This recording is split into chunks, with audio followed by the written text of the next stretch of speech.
Here's the 3-cut method to safely take down a tree branch. If you're familiar with the chainsaw and know how to safely operate it, you can use one of those, or recommend to get a hand saw. Safety first, with a hand saw you'll want at least eye protection, and then with a chainsaw you'd want ear and respiratory protection. And I always think it's a good idea to have some steel-toed boots as well.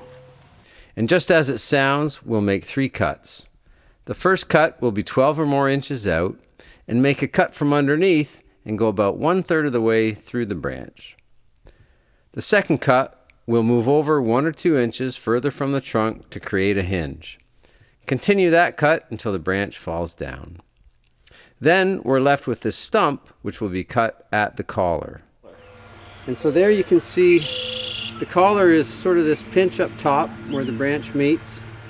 And then if you follow that around, you can see where it's a little bit swollen out here.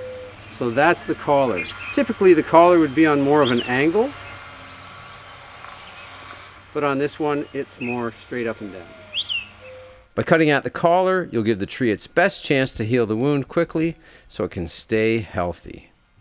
Now this technique is only good for branches up to a certain diameter, smaller branches in general.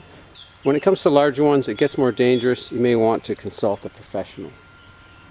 Make sure to clear the area of trip hazards. Also, it's very dangerous to do any tree trimming on a ladder. Be sure to watch the safety tips at the end of the video. So, here we go.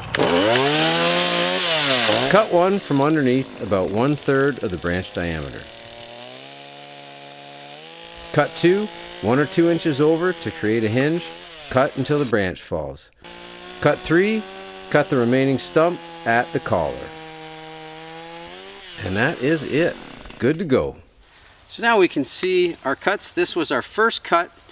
This is our second cut, and you can see how that forms a lip here, which causes a hinge to help control the branch and prevent it from making unpredictable movements towards you. And speaking of, there's something I want to point out why you don't do this technique with larger branches. It's dangerous.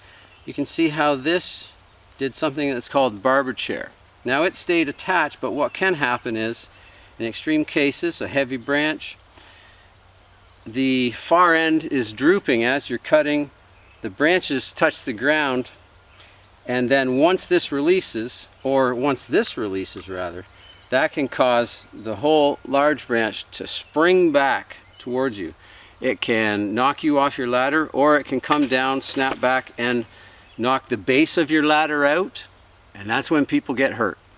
If you're not comfortable with the technique, or you have a large branch, consult a professional. The very last place you want to be when you're working on a tree is on a ladder. Sometimes it's necessary, so if you're not familiar with ladder safety, it presents all sorts of issues you haven't thought of. Get familiar with that.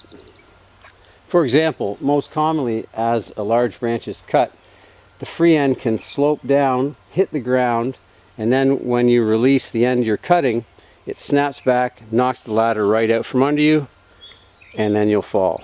And it's very easy to injure yourself that way. I hope that was helpful. Please like, subscribe, comment, and ring that bell. Check out this video. Thanks for watching.